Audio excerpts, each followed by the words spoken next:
والضحى واللیل اذا سجا ما ودعك ربك وما قلى، قسم ہے روز روشن کی، دھوپ چڑھے کا جو وقت ہے وہ میں بیان کر چکا ہوں۔ صلاۃ الضحیٰ تقریباً 10 بجے 11 بجے یعنی زوال سے متصلاً قبل جو ہے صلاۃ الضحیٰ ہے، 10 بجے کا وقت۔ یہ وہ وقت ہے جب کہ دن پوری طرح روشن بھی ہو گیا اور اس میں کچھ تمازت اور حدت جو ہے، حرارت اور گرمی بھی آ گئی، اور حرکت اور اس کے اندر تگ و دو، بھاگ دوڑ معاش کے لیے سب کے سب جو ہے وہ اپنی اس حرکت کے اندر مصروف ہیں۔ اور اس کے بالمقابل واللیل اذا سجا، یہاں یہ رات کے لیے کے ساتھ جو لفظ آیا وہ نیا لفظ ہے، اس سے پہلے یغشا تو آیا ہے، یغشاہا واللیل اذا یغشاہا سورۃ الشمس میں، اور واللیل اذا یغشا سورۃ اللیل میں، ڈھانپ لینے والی رات۔ معلوم ہوتا ہے کہ جیسے کوئی چادر تان دی گئی، اوپر چھپا دیا گیا کسی شے کو، زمین کو ڈھانپ دیا، یا سورج کے آگے رات جو ہے چادر بن کر تن گئی، اب آپ کو سورج نظر نہیں آ رہا، اس کی روشنی کا سلسلہ منقطع ہو گیا۔ لیکن یہاں لفظ آیا گیا ہے واللیل اذا سجا۔ یہ سجا کے لفظ میں جو بنیادی مفہوم ہے وہ سکون، چنانچہ بحر ساجن کہتے ہیں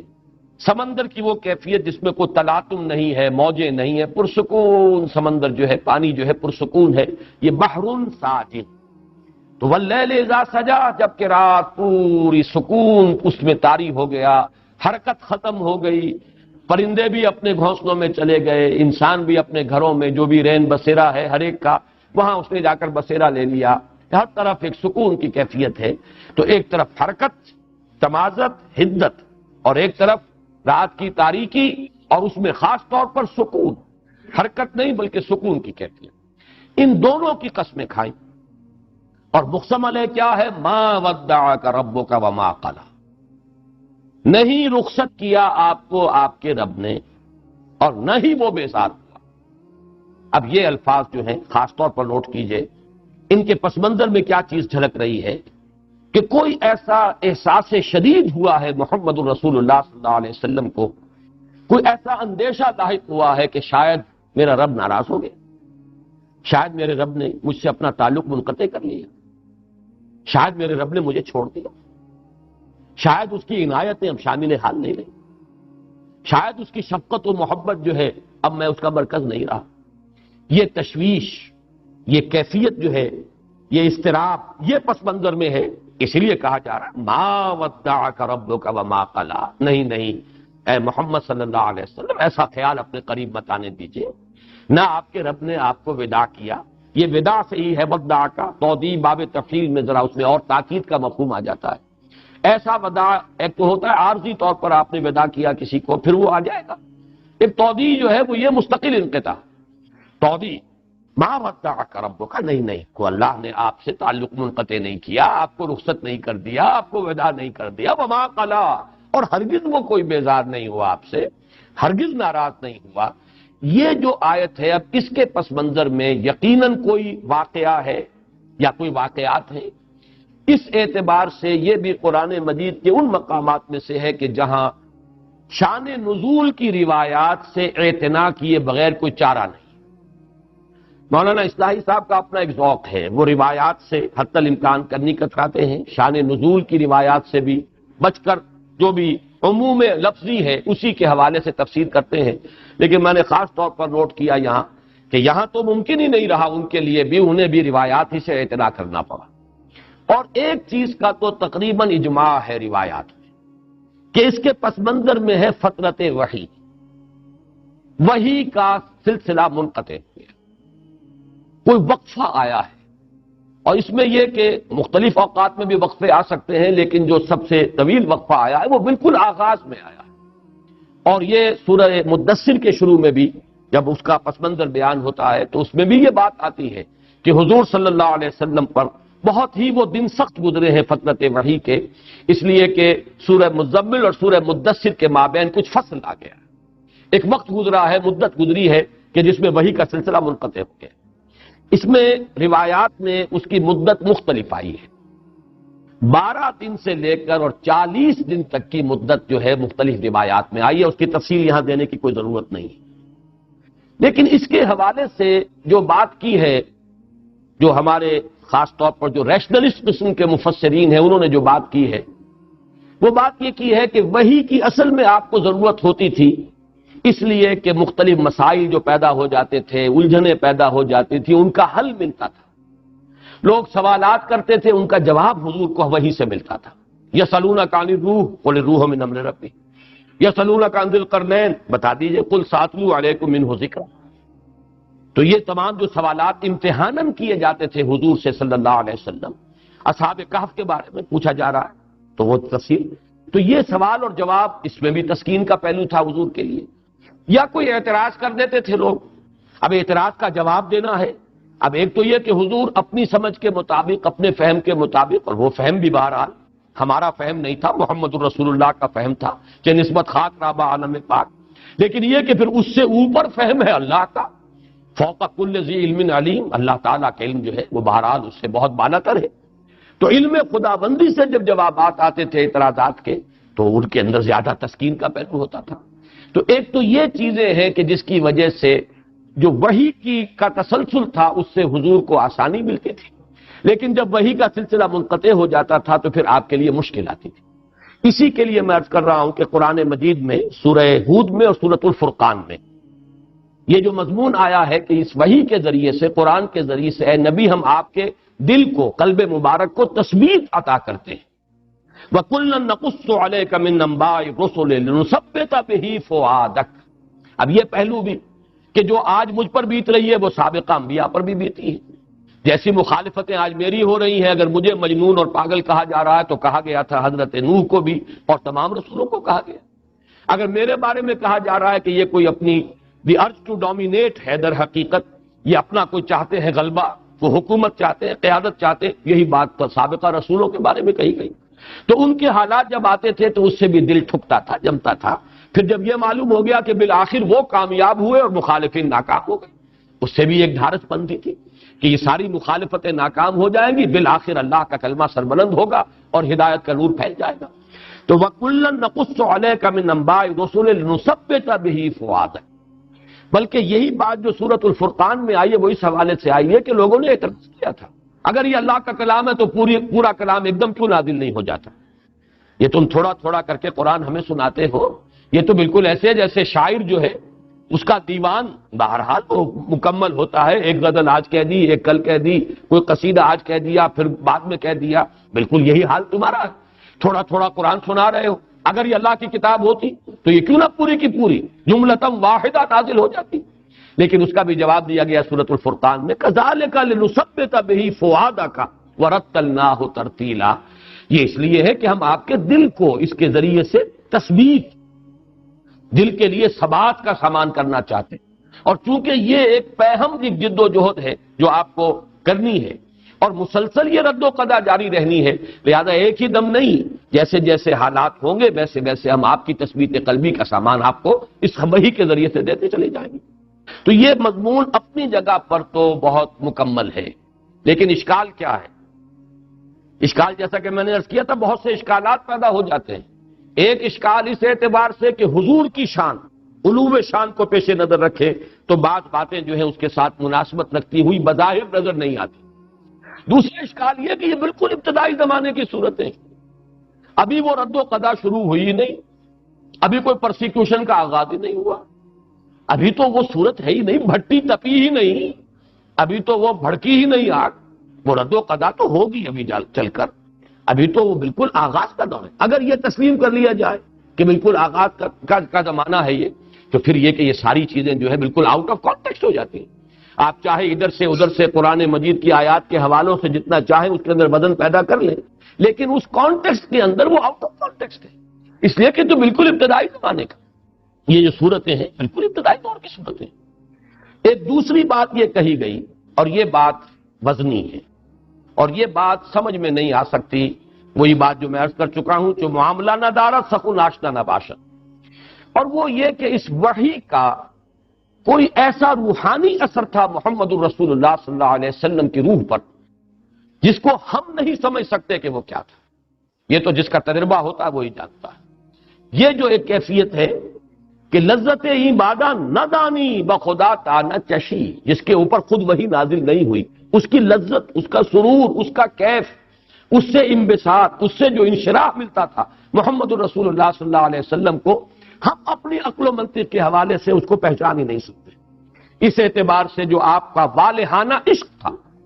یہ بات نوٹ کر لیجئے، اس سے پہلے کئی مرتبہ یہ مضمون آ چکا ہے، لا تحرک بہ لسانک لتعجل بہ ان علینا جمعہ وقرآنہ فاذا قرأناہ فاتبع قرآنہ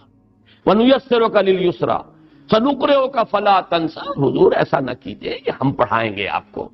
شکوہ کرتے تھے حضور کہ یہ تم دیر سے آتے ہو، اے جبرائیل تم وقفہ طویل کر دیتے ہو، یہ تو مستقل آپ کی شکایت تھی، جس کا جواب کہ سورہ مریم میں دلوایا گیا ہے کہ وما نتنزل الا بامر ربک لہ ما بین ایدینا وما خلفنا وما بین ذلک وما کان ربک نسیا۔ اے نبی، ہم اپنی مرضی سے نازل ہو ہی نہیں سکتے، تو آپ کے رب کا حکم ہوتا ہے تو ہم آتے ہیں، ہم اپنے اختیار سے نہیں آتے، اس لیے کہ ہمارے سامنے جو کچھ ہے اس کا اختیار بھی اللہ کے ہاتھ میں، جو ہمارے پیچھے ہے اس کا اختیار بھی اللہ کے ہاتھ میں، جو دونوں کے مابین ہے اس کا اختیار بھی اللہ کے ہاتھ میں۔ دونوں کے مابین کیا ہے؟ ہمارا وجود، ہمارا تو کل وجود اللہ کے اختیار میں ہے، ہم وہی کرتے ہیں جو کچھ کہ ہمیں حکم ملتا ہے۔ یفعلون ما یؤمرون، وہ تو اللہ تعالیٰ کے کسی لا یعصون اللہ ما امرہم ویفعلون ما یؤمرون، اور اسی سے روکا گیا ہے سورہ طٰہٰ میں وَلَا تَعْجَلْ بِالْقُرْآنِ مِن قَبْلِ أَن يُقْضَىٰ عَلَيْكَ وَحْيُهُ۔ اے نبی جلدی نہ کیجئے،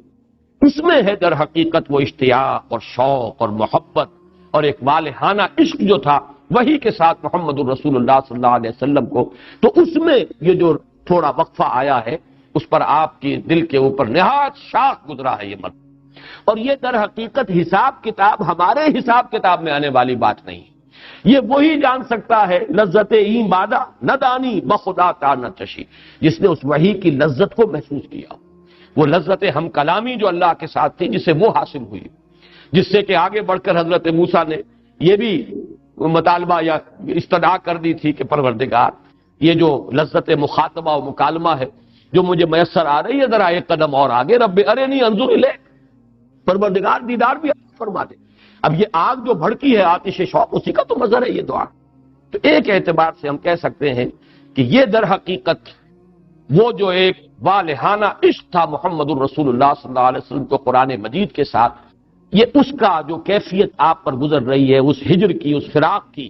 وہ ہماری منطق میں اور ہمارے فلسفے میں اور ہماری بیان میں وہ آنے والی شے نہیں ہے، اس کو وہی جانتے تھے۔ اور اس میں ہی در حقیقت وہ مصرع بھی نوٹ کر لیجئے کہ عشق تو ہزار بدگمانی، جہاں محبت کا معاملہ شدید ہوگا وہاں بدگمانی بہت جلدی ہو جائے گی، اگر محبت شدید نہیں ہے بدگمانی بھی جلدی نہیں ہوگی۔ عشق تو ہزار بدگمانی، اصل میں یہ جو مضامین لطیف ہیں ان کو شعراء نے جس طریقے سے تعبیر کیا ہے، اسی لیے آج کے درس میں آپ شاید محسوس کر رہے ہوں کہ یہ کچھ زیادہ ہی میں اشعار کا حوالہ دے رہا ہوں۔ شاعر کہتے کسے؟ صاحب شعور۔ صاحب شعور تو سبھی انسان ہیں، لیکن کچھ لوگ ہوتے ہیں جن کا شعور بہت گہرا ہوتا ہے، بہت حساس طبیعت کے لوگ، مشاہدہ بہت گہرا، وہ لوگ جو ہے وہ شاعر ہے اصل میں۔ بالقوہ ہر صاحب شعور جو ہے وہ شاعر ہے، بالقوہ پوٹینشلی۔ ویسے ہم شاعر کا اطلاق کرتے ہیں اس شخص پر جو شعر کہتا ہو، لیکن در حقیقت شاعر تو ہر وہ شخص ہے جو صاحب شعور ہے، جس کی شعور کی گہرائی، ایکویٹی آف ویژن اور انڈرسٹینڈنگ اور احساس جو ہے اس کا وہ جو ہے وہ زندہ ہو اور چاق و چوبند۔ اس اعتبار سے میں یہ ذرا آج جو ہے کچھ اشعار اور جو مصرے ہیں ان کی مدد لے رہا ہوں بات کو سمجھانے کے لیے کہ عشق تو ہزار بدگمانی ما ودعک ربک وما قلی۔ اے نبی قطعاً یہ بدگمانی آپ نہ کیجئے، یہ آپ کے اس محبت کی در حقیقت گہرائی اور والہانہ پن جو ہے یہ اس کا مظہر ہے کہ یہ تھوڑا سا وقفہ وحی کا آیا ہے اور آپ نے یہ محسوس کر لیا، یا آپ کو یہ اندیشہ ہو گیا کہ کہیں میرے رب نے مجھے چھوڑ تو نہیں دیا، کہیں میرے رب نے مجھ سے اپنا تعلق منقطع تو نہیں کر لیا، کہیں میں اب اس کا مورد الطاف ہو عنایات تو نہیں رہا، کوئی ایسی صورت تو نہیں۔ اس میں پھر مزید اضافہ کر لیجئے کہ کچھ لوگوں کی طرف سے طعنے بھی حضور کو سننے پڑے، اور یہ عجیب بات ہے کہ دو خواتین کے بارے میں بات آتی ہے، اگرچہ ان دونوں کا جذبہ بالکل مختلف ہے، لیکن یہ کہ بات تقریباً ایک ہی کہی ہے۔ حضرت خدیجہ الکبریٰ رضی اللہ تعالی عنہا کا بھی یہ قول منقول ہے، اور یہ ابن جریر لائے ہیں، علامہ ابن جریر رحمۃ اللہ علیہ، حضرت شداد ابن عبداللہ رضی اللہ تعالی عنہ سے کہ حضرت خدیجہ نے یہ کہا حضور سے کہ معلوم ہوتا ہے کہ آپ کی عجلت پسندی اور بے صبری کی وجہ سے اللہ آپ سے ناراض ہو گیا۔ یہ بے صبری بھی وہ دیکھیے، دل ناصبور جسے کہا جاتا ہے، وہ دل جسے صبر نہیں آتا، دل ناصبور، وہ تو یہ کہ عشق جتنا ہوگا اتنی ہی اس کے اندر صبر کی کمی ہو جائے گی، والہانہ پن جو ہے اس کی وجہ سے حضرت خدیجہ نے یہ کہا معلوم ہوتا ہے کہ اللہ آپ کی اس بے صبری، اور اب یہ میں الفاظ کوٹ کر رہا ہوں، ہم یہ لفظ استعمال نہیں کر سکتے حضور کے لیے، اس لیے میں نے حوالہ دے دیا علامہ ابن جریر طبری، اور وہ بھی اس کو شداد ابن عبداللہ رضی اللہ تعالی عنہ سے کوٹ کر رہے ہیں کہ آپ کی بے صبری کی وجہ سے اللہ تعالیٰ آپ سے ناراض ہو گیا۔ یہ الفاظ حضرت خدیجہ الکبریٰ نے کہے۔ دوسری طرف یہ تو ہے ہمدردی اور تعصب کے ساتھ، اظہار ہمدردی ہے، تعصب کے ساتھ ایک بات کہی جا رہی ہے، اور طعن اور طنز کے انداز میں، اور بڑی خوشی اور ابتہاج اور مسرت کا اظہار کرتے ہوئے ام جمیل جو آپ کی چچی تھی ابو لہب کی بیوی، اس نے کہا محمد معلوم ہوتا تمہارا شیطان تمہیں چھوڑ گیا۔ اس روایت کی کچھ بڑی استہزائی انداز میں نفی کی ہے مولانا اصلاحی صاحب کہ کیسے ممکن ہے، کیسے پتا چل گیا لوگوں کو کہ وہی جو ہے وہ بند ہو گئی۔ حالانکہ واقعہ یہ ہے کہ بخاری اور مسلم دونوں میں صحیحین میں یہ روایت موجود ہے کہ حضور کئی راتیں مسلسل اٹھ نہ سکے، چونکہ رات کو یہ جو ابو لہب کا گھر ہے یہ حضور کے گھر کے ساتھ بالکل متصل تھا، یہی وجہ ہے کہ ام جمیل نے آپ کو بہت ایذائیں پہنچائی ہیں۔ آپ کے دروازے پر کانٹے بچھا جانا رات کے وقت کہ اگر آپ نکلیں رات کو جو small hours of the morning ہیں، کہیں طواف کے لیے جائیں تو آپ کے پاؤں میں اور کانٹے لگے، کپڑے الجھ جائیں، یہ تکلیف بھی۔ پھر کوڑا کرکٹ پھینک دینا، یہ کوئی اور کسی کی جرت نہیں ہو سکتی تھی کہ محمد الرسول اللہ کے ساتھ یہ سلوک کرے، بنو ہاشم کے چشم و چراغ۔ لیکن یہ کہ بہرحال ابو لہب بھی تو بنو ہاشم میں سے، پھر چچا ہے، چچا ہونے کے اعتبار سے اور چچی ہونے کے اعتبار سے اپنا جو وہ بزرگی ہے اس کا بھی کوئی حق ہے جس کا غلط استعمال ہو سکتا ہے۔ وہی تھی کہ جو آپ پر کوڑا کرکٹ ڈالتی تھی، وہی ام جمیل ہے، اور یہ تو صاف سمجھ میں آنے والی بات ہے، اس میں اس روایت کے استہزاء کی کوئی ضرورت نہیں۔ پھر صحیحین کی روایت ہے، صحیح مسلم صحیح بخاری میں، کہ آپ کئی رات تک رات کو اٹھ نہ سکے، اور اس لیے ظاہر ہے کہ جب آپ رات کو اٹھ کر نماز پڑھتے تھے تو پڑوس کے گھر میں پتہ چلتا تھا۔ رتل القرآن ترتیلا جو سورہ مزمل میں آیا ہے، کیسے ممکن ہے کہ پتہ نہ چلتا ہو کہ محمد کھڑے ہو گئے ہیں اور اپنے رب کا کلام پڑھ رہے ہیں؟ رتل القرآن ترتیلا، یہ تو جو سورہ مزمل ہے یہ تو اس فترت وحی سے قبل کی صورت ہے، اور آپ اس پر عمل کرتے تھے، لیکن چند راتیں ایسی بیتی کہ آپ اٹھ نہیں سکے۔ لہذا ام جمیل نے یہ کہا کہ محمد معلوم ہوتا ہے تمہارا شیطان تمہیں چھوڑ گیا، معاذ اللہ ثم معاذ اللہ، نقل کفر نہ باشد۔ لیکن یہ کہ حافظ ابن حجر رحمت اللہ علیہ جو سب سے بڑے شارح ہیں، صحیح بخاری کی سب سے بڑی شرح جو ہے انہی کی ہے،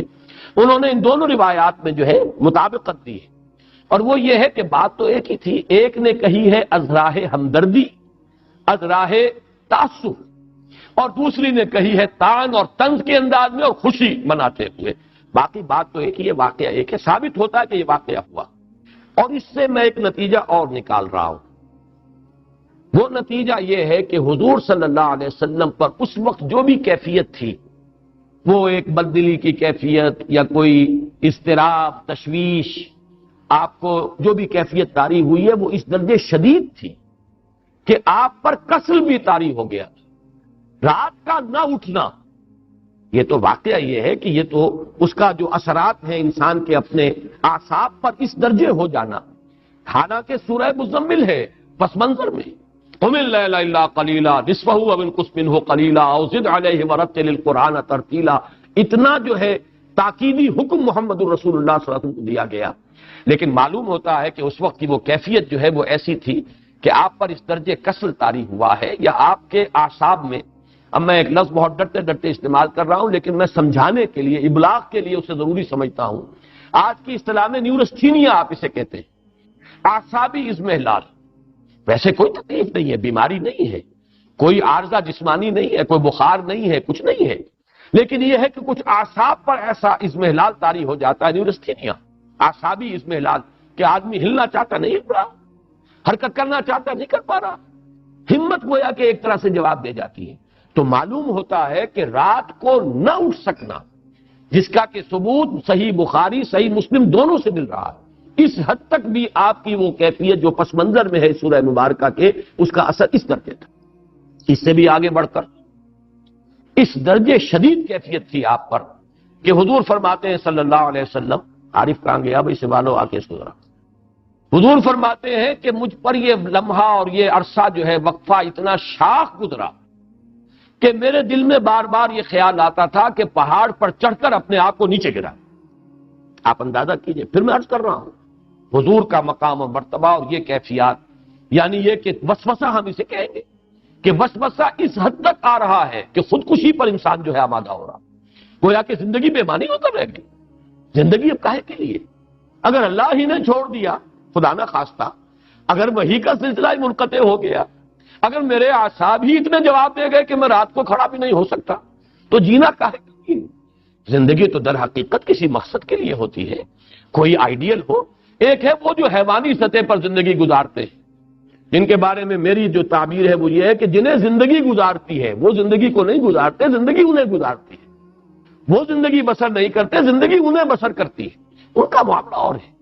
لیکن ایک وہ جس کا زندگی میں کوئی آئیڈیل ہے، کوئی محبوب ہے، کوئی اعلیٰ نصب العین ہے، کوئی مطلوب ہے، تو اس کے لیے تو زندگی جو ہے اسی اپنے نصب العین سے عبارت ہو کر رہ جاتی ہے۔ اگر اسی میں محسوس و تعطل ہے،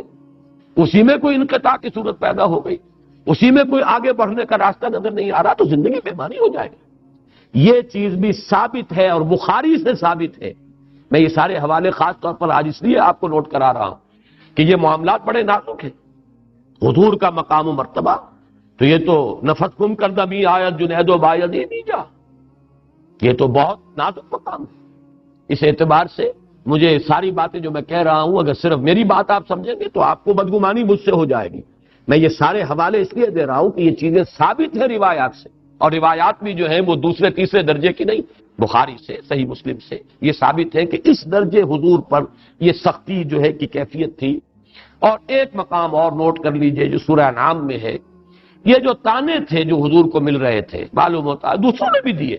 یہ تو میں نے دو خواتین کی بات چونکہ ایک دوسرے کے مقابلے میں آ گئی ہے، حضرت خدیجہ رضی اللہ تعالی عنہا اور ام جمیل علیہا ما علیہا، تو ان دونوں کا چونکہ تضاد ہے وہ میں نے بیان کر دیا، ورنہ بہت سے لوگوں کے بارے میں آتا ہے کہ لوگوں نے کہنا شروع کر دیا محمد معلوم ہوتا ہے تمہارا خدا تمہیں چھوڑ گیا، کسی نے کہا تمہارا شیطان تمہیں چھوڑ گیا۔ تو اس کے حوالے سے سورہ انعام کی وہ آیت بھی نوٹ کر لیجئے، وَلَقَدْ نَعْلَمُ أَنَّكَ يَضِيقُ صَدْرُكَ بِمَا يَقُولُونَ، اے نبی ہمیں خوب معلوم ہے کہ آپ کا سینہ بھنچتا ہے ان باتوں سے جو یہ کہہ رہے ہیں۔ تو یہ ویسے تو یہ کہ مجنون کسی نے کہا، کسی نے شاعر کہا، کسی نے ساحر کہا، یہ تمام باتیں بھی ہیں یقیناً کہ جو حضور پر، آپ کے قلب مبارک پر ان کا ایک جو ہے اثر جو ہے وارد ہوتا تھا، تاثر۔ لیکن یہ یہاں خاص طور پر ضیق صدر، سینے کا بھنچنا، اور اس کا خاص تعلق قائم ہو جائے گا اگلی صورت کے پہلے لفظ علم نشرح لک صدرک۔ ضیق صدر سینے کا بھنچنا اور تنگ ہو جانا، اور انشراح صدر سینے کا کھل جانا، بسط کی ایک کیفیت پیدا ہو جانا۔ تو یہ ضیق کا لفظ جو ہے یہ سورہ انعام کی اس آیت میں آیا ہے، وَلَقَدْ نَعْلَمُ أَنَّكَ يَضِيقُ صَدْرُكَ بِمَا يَقُولُونَ، بلکہ یہ سورہ ہجر میں ہے غالباً، سورہ ہجر میں یہ الفاظ آئے، یا سورہ انعام میں میں اس وقت مستحضر نہیں۔ لیکن یہاں ذرا ایک بات نوٹ کر لیجئے کہ سورۃ الضحیٰ کے اگر ہم 3 حصے کر لیں، یہ سارا تاریخی پس منظر جو ہے اور یہ روایات اور یہ حوالے اور یہ شان نزول کی روایات پہلی 3 آیات کے لیے تو بالکل کفایت کرتی ہیں۔ فترت وحی، اس کا حضور پر نہایت شاخ گزرنا، وہ شاخ والہانہ عشق کی وجہ سے ہے، یا وہ شاخ گزرنا اس وجہ سے ہے کہ لوگوں نے تانے دینے شروع کر دیے، جو بھی ہو اس سے یہ سمجھ میں آیا کہ اس کی بنا پر حضور کی یہ کیفیت ہوئی کہ اندیشہ ہوا کہ عشقست و ہزار بدگمانی، شاید میرا رب مجھے چھوڑ گیا، شاید میرا تعلق منقطع ہو گیا، شاید پروردگار ناراض ہو گیا، شاید میری کسی بات سے وہ بیزار ہو گیا، معاذ اللہ ثم معاذ اللہ۔ اس میں آپ کو تسلی دے دی گئی، ما ودعک ربک وما قلی، اور استشہاد کیا گیا رات اور دن سے۔ دیکھیے ہمارا سارا نظام جو چل رہا ہے اس میں تضادات ہیں، روشنی بھی ضروری ہے، تاریکی بھی ضروری ہے، بلندی کا اپنا مصرف ہے اور پستی کا اپنا مقام ہے، رات کی اپنی حکمتیں اور مصلحتیں ہیں اور دن کی اپنی حکمت اور مصلحتیں ہیں۔ یہ تضادات جو چلا آ رہا ہے سورۃ الشمس سے لے کر پھر سورۃ اللیل، تضادات اور ان تضادات میں خاص طور پر رات اور دن یہ تینوں صورتوں میں آ رہا ہے۔ یہاں پر تو رہی گئی صرف دو چیزیں، والضحیٰ واللیل اذا سجا، باقی یہ کہ اور تمام چیزیں جو ہیں وہ پیچھے جو آ چکی ہیں۔ تو اس لیے یہ جیسے کہ ہمیں معلوم ہے کہ ہمارا یہ دنیا کا نظام رات اور دن ہی کے حوالے سے یہ حیات کا سلسلہ قائم ہے۔ ہماری ساری غذا ٹریس کریں گے تو عالم نباتات سے ہے۔ عالم نباتات کا سارا دار و مدار جو ان کا ریسپیریشن کا نظام ہے وہ دن اور رات میں جدا ہو جاتا ہے۔ ایک وقت میں وہ آکسیجن لے رہے ہیں اور کاربن ڈائی آکسائڈ چھوڑ رہے ہیں، ایک وقت میں کاربن ڈائی آکسائڈ استعمال کر رہے ہیں اور فوٹو سینتھیسس میں اس کو وہ اپنا گویا کہ یوں سمجھیے کہ را میٹیریل بنا رہے ہیں اور آکسیجن چھوڑ رہے ہیں۔ ریسپیریشن کا نظام جو ہے بالکل برعکس ہو گیا دن اور رات۔ اسی سے سارا عالم نباتات کا نظام، اسی سے ہمارا یہ غذا کا معاملہ، چاہے بکری کا گوشت ہم کھاتے ہیں تو بکری کا گوشت بھی اسی نباتات سے بنا ہے، وہی پتے ہیں اور وہی گھاس ہے کہ جو وہ کھا رہی ہے۔ لہذا پھر اسی طریقے سے انسانی اپنی نفسیات ہے، تکان اسے طاری ہوتی ہے، اضمحلال ہو جاتا ہے۔ آپ کو معلوم ہے کہ مسلسل روشنی کے سامنے بٹھانا یہ تو ٹارچر کا ذریعہ ہے، جیسے کہ انویسٹیگیشن کے اندر بھی، انٹروگیشن میں بھی ٹارچر ہوتا ہے یہ کہ آپ کو مسلسل جگایا جائے اور روشنی جو ہے تیز وہ آپ کی آنکھوں پر ڈالے جائے، یہ تو ٹارچر ہو جائے گا۔ تو جیسے دن ضروری ہے رات بھی ضروری ہے، جیسے حرکت ضروری ہے ایسے ہی سکون بھی ضروری ہے، جیسے بھاگ دوڑ ضروری ہے ویسے ہی استراحت بھی ضروری ہے۔ اسی طرح اے نبی جیسے وحی کا آنا ضروری ہے ویسے ہی اس کا ایک وقفہ بھی ضروری ہے۔ آپ اس کا تحمل نہیں کر پائیں گے۔ لو انزلنا هذا القرآن على جبل لرأيته خاشعا متصدعا من خشية اللہ، اس پورے قرآن کو اگر ہم نے کسی پہاڑ پر اتار دیا ہوتا تو آپ دیکھتے کہ پھٹ جاتا اور وہ بیٹھ جاتا، دب جاتا اللہ کی خشیت سے، من خشیت اللہ۔ لہذا جیسے کہ میں آیت آپ کو سنا چکا سورۃ الفرقان کی، ہم نے تھوڑا تھوڑا کر کے نازل کیا، کذالک لنثبت به فؤادک ورتلناہ ترتیلا، تھوڑا تھوڑا کر کے اتارا ہے تاکہ آپ کا دل اس کو سہار سکے، تحمل کر سکے اور آپ کے دل کو اس کے ذریعے سے تثبیت حاصل ہو جائے۔ یہ گویا کہ دونوں چیزیں جو ہے یہ ایک دوسرے کے ساتھ ہیں، منسلک ہیں۔ تو یہ ہے والضحیٰ واللیل اذا سجا ما ودعک ربک وما قلی۔ لیکن اب جب ہم آتے ہیں اگلی 5 آیات پر، اس میں ایک اضافی کیفیت سامنے آ رہی ہے۔ یہ جو اب تسلی دی جا رہی ہے، وَلَسَوْفَ يُعْطِيكَ رَبُّكَ فَتَرْضَىٰ وَلَلْآخِرَةُ خَيْرٌ لَكَ مِنَ الْأُولَىٰ أَلَمْ يَجِدْكَ يَتِيمًا فَآوَىٰ وَوَجَدَكَ ضَالًّا فَهَدَىٰ وَوَجَدَكَ عَائِلًا فَأَغْنَىٰ۔ اس کے پس منظر میں ایک دوسری کیفیت ہے، نا امیدی کی کیفیت، جیسے کہ میری محنت کا کوئی نتیجہ نہیں نکل رہا، ایک مایوسی اور بددلی کی کیفیت چھا رہی، جیسے کہ پس منظر میں ہے سورہ طٰہٰ کی ابتدائی آیات کے، طٰہٰ ما انزلنا علیک القرآن لتشقیٰ، اس لیے ہم نے قرآن آپ پر نازل نہیں کیا کہ آپ ناکام اور نامراد ہوں، آپ بامراد ہوں گے، کامیاب ہوں گے، کامیابی آپ کے قدم چومے گی۔ یہی پس منظر ہے جو اس آیہ مبارکہ کے پس منظر میں ہے، یہی کیفیت کہ ان الذی فرض علیک القرآن لرادک الی معاد، اے نبی جس نے آپ پر قرآن کی ذمہ داری ڈالی ہے، یہ بوجھ ڈالا ہے، انا سنلقی علیک قولا ثقیلا، تو وہ آپ کو چھوڑنے والا نہیں ہے، وہ تو آپ کو انگلی پکڑ کر لے جائے گا، لوٹائے گا بہت اعلیٰ جگہ پر، لوٹنے کی بہت عمدہ جگہ پر۔ یہ میں اس کی وضاحت کر چکا ہوں، اس کا عام مفہوم تو یہ سمجھا گیا ہے کہ مکے میں واپس لے آئے گا۔ ہجرت کے وقت جو حضور پر شاق گزر رہا تھا، خانہ کعبہ سے جو اب دوری ہو رہی تھی، تو اس میں تسلی دی گئی ہے، لیکن دوسرا مفہوم بھی موجود ہے، ہمارے متقدمین کے ہاں، مفسرین کے ہاں موجود ہے، اسلاف کے ہاں، کہ اس سے مراد معاد سے یعنی یہ کہ ایک نہایت شاندار اور تابناک انجام ہے کہ جو آپ کا منتظر ہے، اور آپ جو ہے کہ ناکام اور خائب اور خاسر نہیں ہوں گے معاذ اللہ۔ یہ ری ایشورنس جو ہے اس کی کیفیت بالکل جدا ہے، اس میں رات اور دن کا مسئلہ نہیں ہے، رات اور دن کا مسئلہ وہاں تو بات بالکل فٹ بیٹھتا ہے کہ وحی کے نزول میں بھی حکمت ہے اور وحی کی فطرت جو ہے وہ بھی حکمت پر مبنی ہے۔ جیسے رات ضروری ہے دن بھی ضروری ہے، جیسے دن ضروری ہے رات بھی ضروری ہے، اسی طریقے سے وحی کی آمد بھی اپنی جگہ اور وحی کی فطرت اور اس کا وقفہ بھی اپنی جگہ پر ہے۔ یہ تو دونوں چیزیں جو ہے رات اور دن کے حوالے سے بالکل واضح ہیں، لیکن یہاں جیسا کہ میں نے عرض کیا اس میں زیادہ جھلک ہے، جیسے اعصابی اضمحلال ہو جاتا ہے، ری ایشورنس کی ضرورت ہوتی ہے۔ اب یہاں دیکھیے میں بغیر تشبیہ کہوں گا، لیکن ہے تو وہ تشبیہ، اس کو آپ کہیں بھی حضور صلی اللہ علیہ وسلم کے اوپر اپلائی نہ کیجیے۔ کوئی مربی، کوئی معلم، کوئی بزرگ جو اس کے زیر تربیت ہے، زیر تعلیم ہے، اس کا تلمیذ ہے، وہ محسوس کرتا ہے کہ اس کی ہمت کو جواب دے رہی ہے، یہ سمجھ رہا شاید میں نہیں پڑھ سکوں گا، یہ منزل بڑی کٹھن ہے، یہ کام مجھ سے نہیں ہوگا، تسلی دیتا ہے کہ نہیں، دیکھو ایسی بات نہیں ہے، خامخواہ کا کو دل نہ چھوڑو، دیکھو تم نے اتنے کچھ کامیابی حاصل کی ہے، تم پہلے وہاں سے وہاں تک پہنچے ہو، گھبرانے کی کیا بات ہے، ذرا سی ہمت کرو، حوصلہ جو ہے قائم رکھو، آگے بڑھو۔ یہ جو ایک ری ایشور کرنے کا انداز ہوتا ہے، جیسے تسلی دی جا رہی ہو، اس معنی میں کہ اللہ آپ کا ساتھ دے گا۔ اب ظاہر بات ہے، ہم نے جو بات کہی ہے مربی اور معلم کی، تو حضور صلی اللہ علیہ وسلم کو اگر ہم تلمیذ اور کسی کا شاگرد سمجھے تو وہ ذرا بات ہمارے قلب کے اوپر گراں گزرے گی، لیکن اگر ہم یہ سمجھیں کہ مربی اللہ ہے، آپ کا معلم اللہ ہے، مربی اللہ ہے،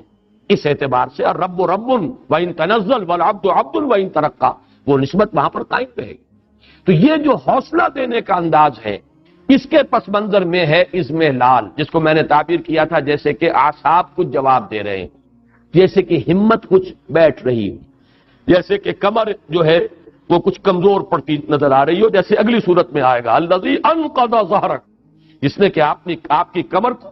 وہ دوہرا کر دیا تھا یا کمر توڑ کر رکھ دی تھی، یہ میں اس کے وضاحت بعد میں کروں گا، اس کے لغوی معنی کیا ہے، لیکن یہ جو پس منظر ہے اس کو اگر آپ پہچان لیں کہ جس میں یہ ری ایشورنس دی جا رہی ہے، اے نبی وَلَلْآخِرَةُ خَيْرٌ لَكَ مِنَ الْأُولَىٰ، بالکل مطمئن رہیں، آپ کے لیے آخرت کہیں بہتر ہے پہلی سے، لفظی ترجمہ ہوگا آپ کے لیے پچھلی کہیں بہتر ہے پہلی سے، یہ لفظی ترجمہ ہوگا۔ اب اس کا ایک معنی تو یہ ہو سکتے ہیں کہ یہ مراد ہے آخرت، یعنی آخرت میں آپ کا مقام و مرتبہ بہت بلند ہوگا، دنیا میں جو بھی آپ کا مقام و مرتبہ ہے اس سے،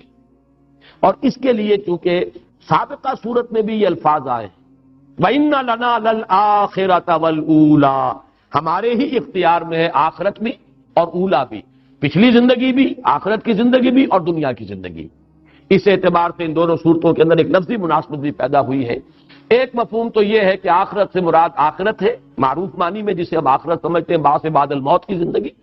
اخروی زندگی، اور اولا سے مراد ہے دنیا کی زندگی۔ ایک مفہوم یہ لیا گیا ہے اور میرے نزدیک یہی صحیح ہے، ہر آنے والا وقت آپ کے لیے پچھلے وقت سے بہتر، اس دنیا میں بھی آپ کی ترقی درجات ہوتی رہے گی مسلسل، اور آخرت میں بھی آپ کی ترقی درجات کا سلسلہ منقطع نہیں ہوگا، مسلسل جاری رہے۔ اس میں مجھے آج بھی یاد آ رہا ہے مولانا داؤد غزنوی رحمۃ اللہ علیہ نے ایک مرتبہ تقریر کی تھی، ساہیوال میں منگمری کہلاتا تھا اس زمانے میں، تو انہوں نے بہت ہی وضاحت کے ساتھ اس مقام کو بیان کیا تھا، اور بڑی پیاری ایک حدیث سنائی تھی، وہ میرے پاس حوالہ نہیں ہے اس وقت، میں صرف ان کو ہی سند کے طور پر پیش کر رہا ہوں۔ حضور نے فرمایا کہ میدان حشر میں لواء الحمد بیدی، اللہ کی حمد کا جھنڈا میرے ہاتھ میں ہوگا۔ یہ حمد جو ہے، آپ کا نام محمد بھی اسی سے ہے، اور احمد بھی اسی سے ہے، اور حامد بھی اسی سے ہے، اور محمود بھی اسی سے ہے، اور یہ جو ہے یہ اس امت کے لیے بھی یہ لفظ آیا ہے، تو اس اعتبار سے لواء الحمد بیدی، اور خاص جملہ یہ ہے اس روز میں اللہ کی جو حمد بیان کروں گا وہ آج نہیں کر سکتا۔ بڑا پیارا جملہ ہے، اس لیے کہ حمد کوئی انسان بیان کرتا ہے اپنے خود معرفت کے مناسبت سے، جتنی گہری اپریسیشن آپ کو کسی شے کی حاصل ہوئی ہے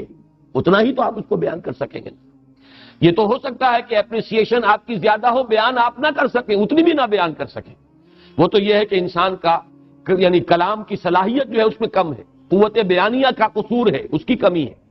لیکن یہ کہ ظاہر بات ہے کہ جتنی اپریسیشن ہے اس سے زائد تو کوئی شخص بیان نہیں کر سکتا، کتنا ہی وہ طلاقت لسانی اور اس کے اندر قوت بیان موجود ہو، اس کا بیان رہے گا وہیں تک جہاں تک کی اپریسیشن اس کو حاصل ہوئی۔ معلوم ہوا کہ وہ معرفت رب جو حضور کو اس دنیا میں حاصل تھی اس سے کہیں بڑھ کر معرفت رب ہوگی میدان حشر میں، اور اس وقت جو حمد بیان کریں گے محمد الرسول اللہ صلی اللہ علیہ وسلم، وہ اس دنیا کی زندگی میں رہتے ہوئے وہ حمد بیان نہیں کر سکتے تھے۔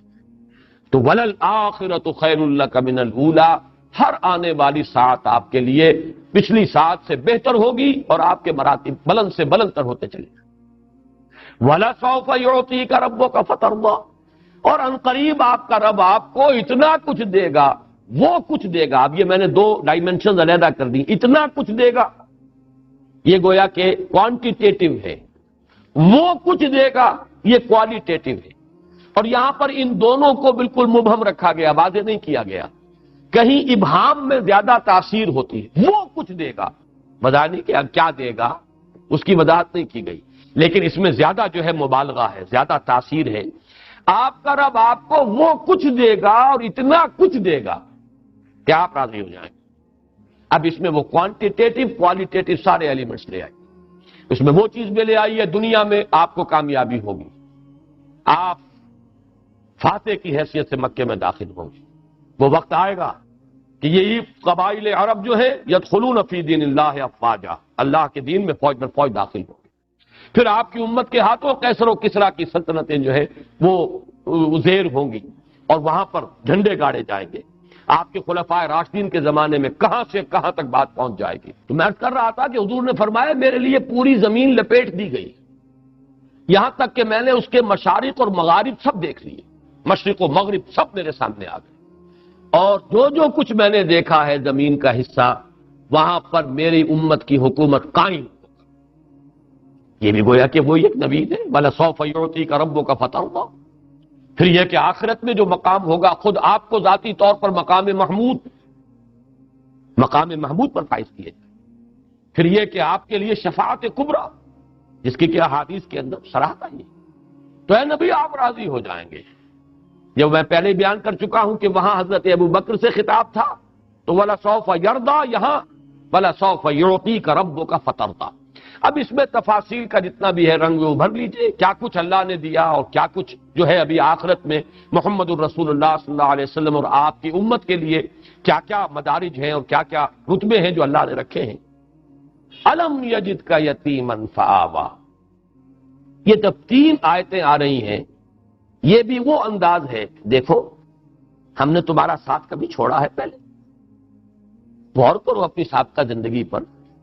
جو تمہارا رب تمہیں ان مراحل سے گزار کر لایا، کہ آئندہ تمہارا ساتھ چھوڑ دے گا؟ یہ بھی جیسا کہ میں نے عرض کیا ہے کہ یہاں بھی تھوڑا سا آدمی کی زبان لڑکھڑاتی ہے کہ نبی اکرم صلی اللہ علیہ وسلم کو بھی ان چیزوں کے حوالے سے تذکیر کی ضرورت تھی۔ ہمارا ذہن قبول کرنے سے آپ کے خاص مقام و مرتبے کے اعتبار سے ذرا یہاں رکتا ہے، رکاوٹ محسوس کرتا ہے۔ سامنے کی باتیں ہیں بالکل، لیکن یہ کہ یہ سامنے کی باتیں جیسے کسی طالب علم کو کوئی استاد یاد دلاتا ہے، وہاں تو بات سمجھ میں آتی ہے، لیکن محمد الرسول اللہ صلی اللہ علیہ وسلم کو بھی کیا یہ باتیں اس طور سے یاد دلانے کی ضرورت تھی؟ یہاں آ کر ذرا طبیعت جو ہے رکتی ہے۔ بہرحال اس پر میں عرض کروں گا اس کی توجیہ کیا ہے۔ اس وقت یہ سمجھ لیجئے یہ حضور کی حیات طیبہ کے 3 ادوار ہیں،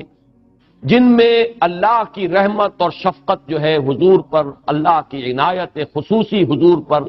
3 مختلف صورتوں میں جو ہے وہ شامل حال ہوئی۔ اس کے حوالے سے بلکہ نوٹ کر لیجئے، میں نے کبھی سیرت کی تقریر میں یہ عرض کیا تھا کہ حضور کی پوری حیات دنیاوی 6 آیات کے حوالے سے 6 چیپٹرز میں 6 آیات کے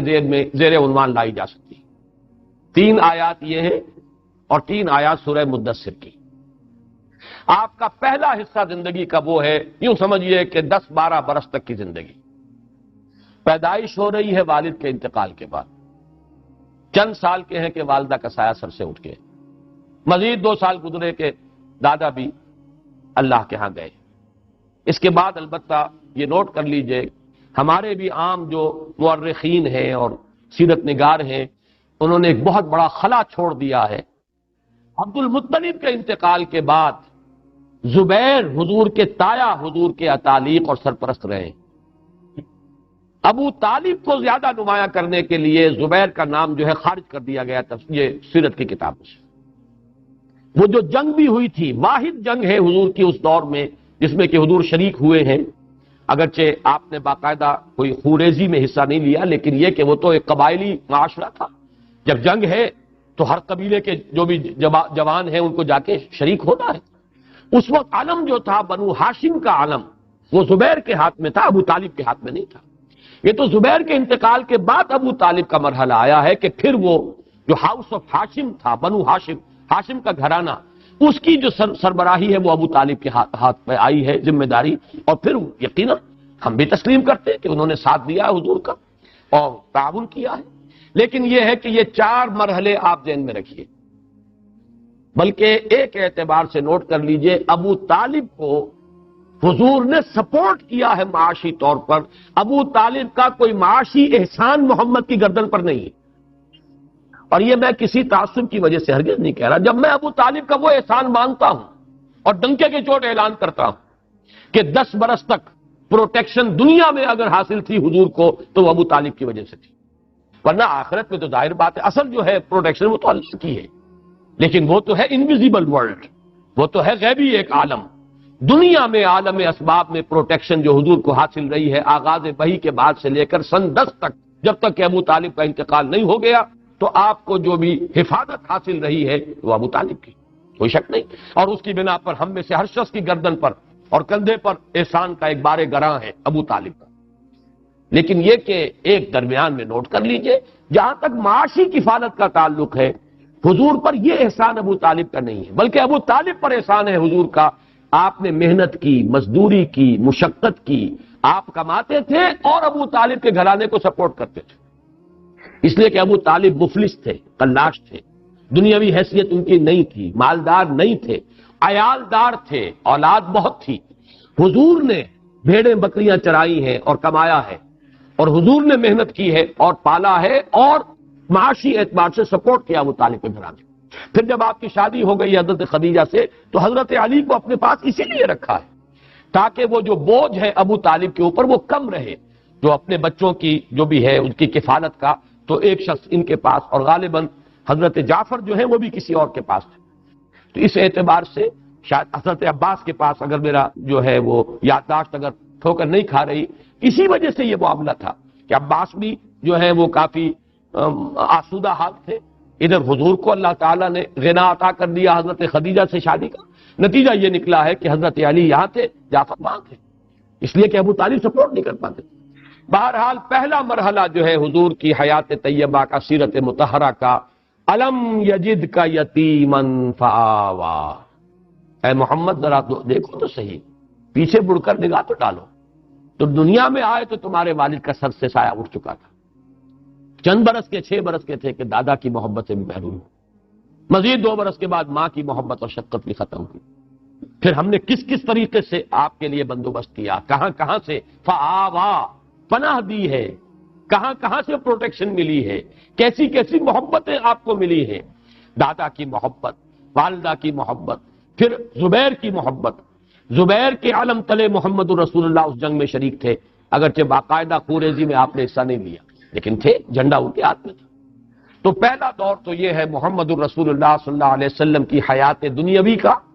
جس کے لیے عنوان ہے الم یجد کا یتیمن فآوا۔ یہاں تھوڑا سا ان آیات کی ترتیب میں آگے پیچھے ہے، اور غالباً یہ آہنگ کا جو بھی قرآن مجید کے اندر جو ایک آہنگ ہے، صوتی آہنگ، یہ ڈیوائن میوزک جو ہے اس کا تقاضا ہے۔ دوسرا مرحلہ کیا ہے؟ وَوَجَدَكَ عَائِلًا فَأَغْنَىٰ، پایا آپ کو تنگ دست تو غنی کر دیا۔ اب اس کے دونوں پہلو ذہن میں رکھیے، ایک غنائے ظاہری جو حضرت خدیجہ رضی اللہ تعالی عنہا سے آپ کے نکاح کے ذریعے سے آپ کو دنیا میں غنا کی شکل حاصل ہوگی۔ اب یہ کہ دولت ہے، سرمایہ ہے، وفادار بیوی ہے، جان چھڑکنے والی بیوی ہے، اپنی ساری دولت جو ہے آپ کے قدموں میں لا ڈالی ہے۔ وہ واقعات میں نے آپ کو سنائے ہیں، امام راضی نے کوٹ کیا ہے۔ ایک موقع پر حضور کہیں باہر گئے، ابھی وحی کا آغاز نہیں ہوا تھا وہ دور، اس لیے کہ 15 برس ہیں آپ کی ازدواجی زندگی کے، جبکہ ابھی وحی شروع نہیں ہوئی۔ 25 برس کی عمر میں آپ کا نکاح ہوا حضرت خدیجہ سے، اور 40 برس کی عمر میں وحی کا آغاز ہوا، تو یہ 15 برس ہے۔ یا اس میں سے کوئی تھوڑا سا وقت نکال لیجئے، وہ میں تیسری آیت کے ذیل میں لاؤں گا جو یہاں درمیان میں آئی ہے۔ تو بہرحال 12-13 برس کا یہ مرحلہ بھی ذہن میں رکھیے، یہ آپ نے خوشحالی کا، اطمینان کا، ایک وفادار بیوی ہے نکاح میں، بچے بھی اللہ نے دیے ہیں، اگرچہ بیٹے ہوئے وہ لے لیے، بیٹیاں ہیں، ہرا بھرا گھر ہے، دولت ہے، آسائش ہے، عزت ہے، آپ کی تجارت ہے، آمد و رفت ہے، اس کا واقعہ وہ آتا ہے جو امام راضی نے نقل کیا ہے کہ حضور ایک مرتبہ نکل گئے ذرا مکے سے باہر، کوئی وادی میں آپ نے دیکھا کوئی قبیلہ ٹھہرا ہوا تھا، بہت مفلوق الحال لوگ، بدن پر کپڑے نہیں اور فاقوں سے معلوم ہوتا تھا سوکھ کر کاٹا ہوا۔ دیکھ کر آپ آ گئے، کپڑا لے کر لیٹ گئے، ایک کیفیت حزن کی اور ملال کی۔ حضرت خدیجہ نے پوچھا کیا معاملہ ہے، آپ کی طبیعت ناساز نہیں، کیا معاملہ ہے؟ فرمایا کہ میں گیا تھا باہر، میں نے دیکھا ایک ایسے لوگ ہیں اور میرے پاس کوئی دولت نہیں ہے کہ میں ان کی مدد کر سکوں۔ تو حضرت خدیجہ نے کہا کہ اچھا آپ جائیے فلاں فلاں لوگوں کو لے آئیے، بلا لائیے ذرا مکے کے بڑے بڑے لوگ، اور ان میں الفاظ ہیں کہ فیہم الصدیق، حضرت ابو بکر کو بھی بلایا، وہ بھی نمایاں لوگوں میں سے تھے، وہاں کی جو ہائرارکی ہے اس میں بھی ان کا مقام تھا، وہ بھی آئے ہیں۔ تو بہت سے لوگ جو آ گئے، جمع کر لیا، اتنی دیر میں اتنا بڑا ڈھیر اشرفیوں کا حضرت خدیجہ نے لگایا کہ جب حضور آ کر بیٹھے ہیں تو اس کے پیچھے چھپ گئے، اور پھر کھڑے ہو کر کہا حضرت خدیجہ نے آپ سب لوگ گواہ رہے ہیں میں نے یہ ساری دولت محمد کو دی، وہ جہاں چاہیں خرچ کریں۔ یہ ہے ان کی شان۔ تو یہ ظاہری غنا ہے، ابھی اس کو بھی آپ سمجھیے کہ یہ ظاہری غنا ہے۔ اصل غنا تو غنا النفس ہے، الغنا غنا النفس، وہ تو آپ کا قلب جو ہے وہ تو غنی ہمیشہ تھا اور ہمیشہ رہا، لیکن یہ کہ یہاں در حقیقت مراد جو ہے وہ غنا جو ہے وہ باطنی غنا نہیں۔ فوجدک عائلا فاغنی، پایا آپ کو تنگ تو آپ کو غنی کر دیا۔ یہ وہ زندگی کا دوسرا دور۔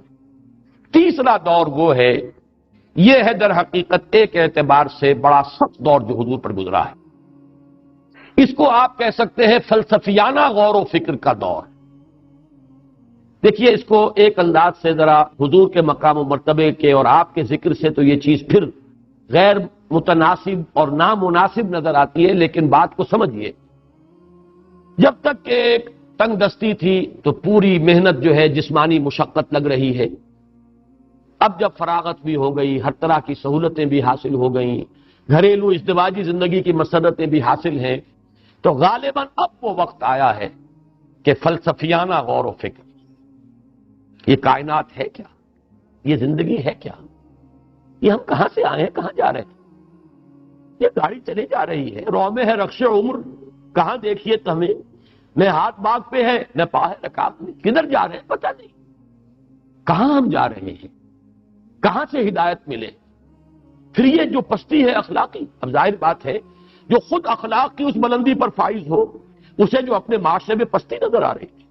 یہ لوگ کس درجے ڈناٹ اور کس درجے کمینگی کا مظاہرہ کر رہے ہیں، کیسی درندگی کا مظاہرہ ہو رہا ہے، غلاموں پر جو ظلم و ستم ہو رہا ہے، لوگوں کے اندر جو ہے اخلاق کا شمع نہیں رہا، یتیموں کو دھکے دیے جا رہے ہیں، بھوکوں کو کھانا کھلانے والا کوئی نہیں ہے، یہ سب کچھ ہو رہا ہے، فحاشی ہے۔ اور عشقیہ داستانیں جو ہے کھڑے ہو کر بڑے شوق سے لمبے لمبے قصیدوں کے اندر بیان کی جا رہے ہیں، فحاشی ہو رہی ہے۔ یہ ننگے مادر ذات برہنہ طواف کیا جا رہا ہے کعبے کا، کیا ہو رہا ہے، اس کا کیا علاج ہے؟ حالات میں کوئی بہتری ہو سکتی ہے؟ کیسے ہوگی؟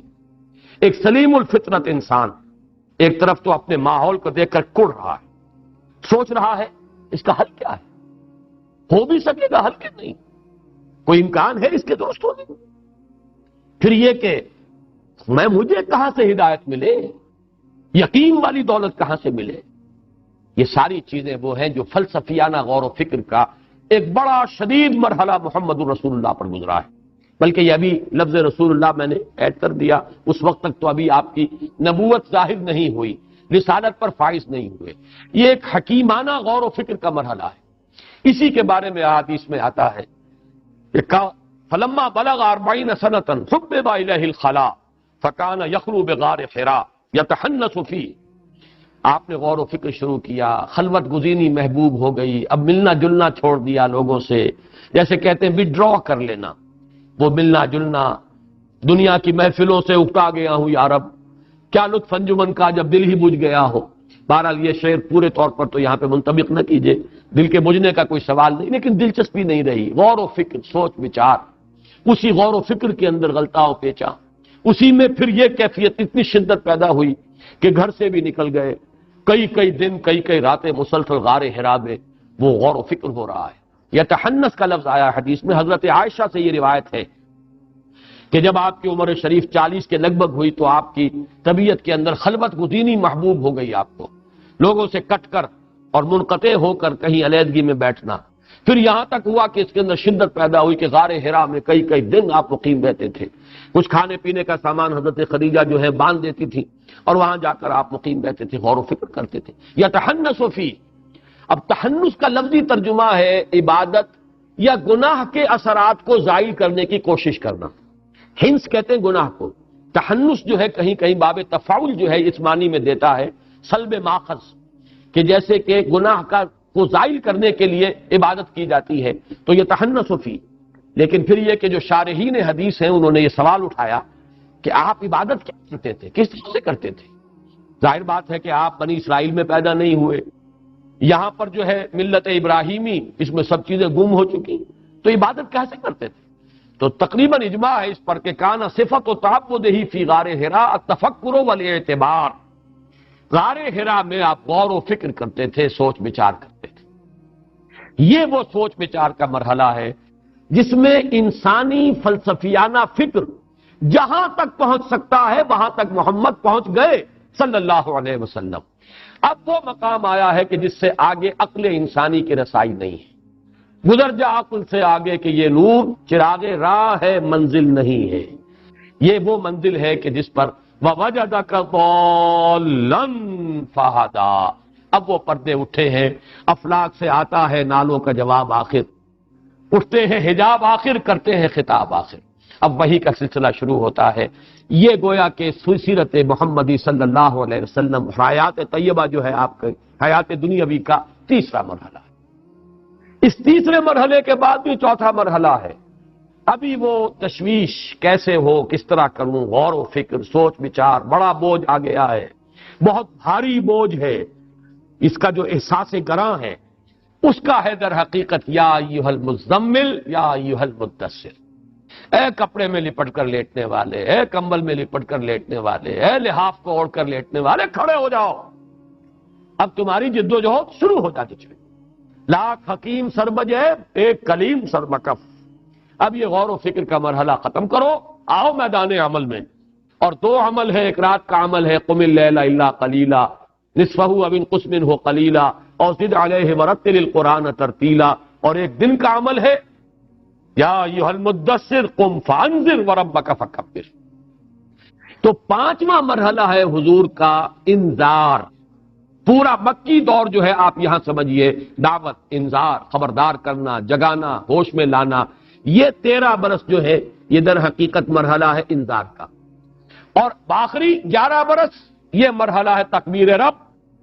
اب اللہ کے جھنڈے کو بلند کرنے کے لیے سیف بدست آپ محمد الرسول اللہ صلی اللہ علیہ وسلم جہاد اور قتال کے میدان میں. 6 آیات کے حوالے سے حیات دنیاوی محمد الرسول اللہ صلی اللہ علیہ وسلم کی علم یجد کا یتیمن فآوا، پہلے 10 11 12 برس. ووجدک عائلا فاغنا، یہ وہ درمیانی حصہ. جیسے کہ آپ کی تجارت بھی کچھ کامیابی حاصل ہوئی اور پھر خاص طور پر حضرت خدیجہ سے شادی کے بعد، اور پھر وہ جو زندگی کا آسائش کا، آرام کا، دنیاوی جسے آپ کہتے ہیں خوشیوں کا ایک وقت آیا ہے جو گزرا ہے، ہر طرح کی سہولت، دنیاوی آسائش. پھر وہ وقت آیا غور و فکر، سوچ بچار. پھر وہ وقت آیا اب کھڑے ہو جاؤ یا ایھا المدثر، کمر کس لو، یا ایھا المزمل قم یا ایھا المدثر قم. اور اس کا پہلا مرحلہ انذار قم فانذر، اور آخری مرحلہ وربک فکبر، تکبیر رب اور اس کے لیے باطل سے پنجہ آزمائی، یہاں تک کہ قتال، اللہ کی راہ میں جنگ. یہ ہیں 6 مراحل اور 6 آیات. بہرحال ان کے حوالے سے اب جو بات مجھے عرض کرنی ہے وہ یہ ہے وَوَجَدَكَ ضَالًّا فَهَدَىٰ. اس پر یہ ہے کہ ضال کے لفظی معنی کیا ہیں، اس پر بہت سی آپ کو مل جائیں گی تفاسیر کے اندر آ رہا. ضال کے معنی جو ہے یہ سمجھ لیجئے ایسا شخص بھی ہو سکتا ہے جو راہ سے بھٹک گیا ہو، لیکن اس کا بھٹکنا شرارت نفس کی وجہ سے نہ، مغالطے کی وجہ سے. خلوص میں بھی تو آدمی غلطی کر بیٹھتا، جیسے کہ ضالین اور مغضوب علیہم، یہ سورہ فاتحہ میں جو آخری 2 آیات ہیں ان کا تعلق ان سے ہے. مغضوب علیہم یہود، جنہوں نے اپنی شرارت نفس، محبت دنیاوی کی بنیاد پر ٹھوکر کھائی. ضالین نصارہ، جنہوں نے محبت میں غلو کیا حضرت عیسیٰ علیہ السلام کے، اور رہبانیت میں غلو کیا، ترک دنیا میں غلو کیا، ظاہر بات ہے یہ دونوں چیزیں بدنیتی پر نہیں ہیں۔ چاہے وہ عقیدت اور محبت کا غلو ہے، وہ بدنیتی نہیں ہے۔ اگر رہبانیت کا راستہ اختیار کیا، وہ بھی بدنیتی نہیں ہے۔ نیک نیتی کے ساتھ راستے سے بھٹک جانا، یہ بھی لفظ ضال کا مصداق ہے۔ پھر ضال عربی زبان میں آتا ہے کوئی شخص کسی جذبے سے اتنا مغلوب الحال ہو جائے، جیسے کسی کے عشق میں دیوانگی، کوئی ایک کیفیت ایسی طاری ہو گئی ہے جو صوفیہ کی اصطلاح ہے مجذوب، متحیر، فلسفیوں کی اصطلاح ہے متحیر، حیران، اس لیے کہ اس کائنات کا عقدہ کہ کسی نے نہ آج تک یہ سلجھایا ہے اور نہ یہ سلجھے گا، کہ کس نقصد نہ ملک شاید بحکمت ہی معمارہ، حیران کی، وہ بھی ضال کا لفظ ہے۔ آدمی حیران کھڑا ہو ادھر جاؤں یا ادھر جاؤں، یہ بھی ضال ہے۔ راستہ ابھی واضح نہیں ہے، ابھی راستے کی تلاش میں ہے، یہ بھی ضال ہے۔ کوئی کسی کی محبت جو ہے اس درجے سوار ہو گئی ہے کہ اپنا ہوش نہیں رہا، اپنے جو ہے اپنے نہ پیٹ کا خیال ہے، نہ اپنی بھوک کا خیال ہے، نہ اپنے آرام کا خیال ہے، یہ بھی لفظ ضال کا مصداق ہے۔ یہاں پر ان تمام میں سے آئے گا تلاش حقیقت میں سرگرداں، وہ فلسفیانہ غور و فکر کا مرحلہ جو محمد الرسول اللہ صلی اللہ علیہ وسلم نے غار حرا میں طے کیا ہے۔ وَوَجَدَكَ ضَالًّا فَهَدَىٰ۔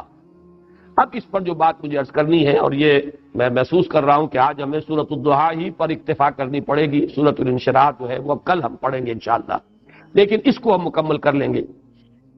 ان دونوں کیفیات کو جمع کر لیجئے۔ پہلی کیفیت وہ یہ احساس کہ میرے رب نے کہیں مجھے چھوڑ تو نہیں دیا، یہ تشویش، یہ اضطراب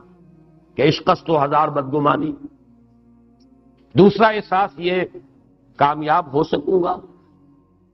اتنا بڑا بھاری بوجھ اٹھا سکوں گا، کیا یہ اس مشن، اس کی ذمہ داری میں ادا کر سکوں گا، یہ دوسری تشویش ہے۔ اور اس میں ہمت کا کچھ جواب دے جانا، جیسے کہ نیورستینیا کا لفظ میں نے استعمال کیا۔ ان دونوں کیفیات کو جمع کیجئے تو اب صوفیہ کی ایک اصطلاح کے حوالے سے بات سمجھ میں آئے گی۔ قبض کی کیفیت، شدید قبض کی کیفیت تھی محمد الرسول اللہ صلی اللہ علیہ وسلم پر، جس میں کہ یہ سورہ مبارکہ نازل ہوئی ہے آپ کی دلجوئی اور تسلی کے لیے۔ اس کے لیے ذرا تھوڑی سی وضاحت مجھے کرنی پڑے گی۔ دیکھیے، انسانوں کی اکثریت تو ان پر مشتمل ہے جو بے حس ہوتے ہیں اور غبی ہوتے ہیں، جو ہو جائے ڈھیٹ انسان، کسی چیز کی کوئی خاص، بس اپنی فکر ہے، اپنے بطن اور فرج کے تقاضے ہیں، مال جمع کرنا ہے، اس سے آگے کوئی اور فکر نہیں، کوئی سوچ نہیں، کوئی احساسات نہیں۔ کسی کے دل پر کیا بیت رہی ہے ہمیں کیا، وہ جانے۔ کوئی بھوکا ہے، ہمیں کیا۔ ایک وہ کیفیت ہے کہ قافلے کو دیکھ کر آئے قبیلے کو، اور حضور صلی اللہ علیہ وسلم کی کیفیت وہ ہو گئی جس میں کہ حضرت خدیجہ رضی اللہ تعالی عنہا نے وہ قدم اٹھایا۔ دیکھیے کہ ہوا کرے، ہم کسی کے ذمہ دار تو نہیں، لا ابالی، جیسے آ چکا ہے پچھلی صورت میں، من بخل واستغنی استغنا۔ ان لوگوں کو چھوڑ دیجئے تو ایک اقلیت انسانوں کی ایسی ہوتی ہے جن کے لیے میں دو لفظ اب استعمال کر رہا ہوں، ذہین اور حساس۔ ذہین اور حساس لوگوں میں قبض اور بسط کی کیفیت، یہ مختلف سائیکلز ہیں جو آتی رہتی ہیں۔ کبھی طبیعت میں پشمردگی ہے، دل بجھا ہوا سا ہے، کچھ نا امیدی سی ہے، خود اپنے اوپر اعتماد کی کمی محسوس ہو رہی ہے، مجھ میں صلاحیت نہیں ہے، میں کچھ نہیں کر سکتا، اب تک جو کچھ کیا بھی ہے، امنگ بھی ہے، امید بھی ہے،